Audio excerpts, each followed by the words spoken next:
I came here when I was like 4 or 5 years old. That was kind of like the first time for my parents to like have the idea of having somebody else watch your kids while you're going to work, kind of worrying, what am I going to do? So my grandma decided to come over to the US not knowing anything at all. And she's been with me since then.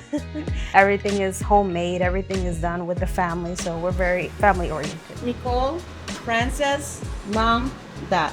She's passing all those recipes from Bolivia to my daughters as well. So we're trying to show them what we eat at home, how we prepare things, and let them enjoy that time with us. Yeah, so one of our dishes is called Pique Macho.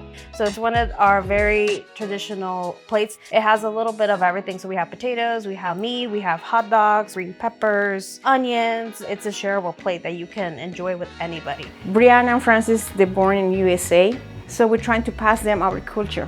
Not only food, culture, the beliefs that we have it, the traditions that we have it. Because there's different types of dances. So there's one that Brianna dances, there's one that I dance too, and different outfits that go with it. It's really about being close to Mother Earth and what we call the Pachamama. So it's being thankful, especially that she's given us food, nutrition, water, home. So everything that comes from Mother Earth, we're thankful for.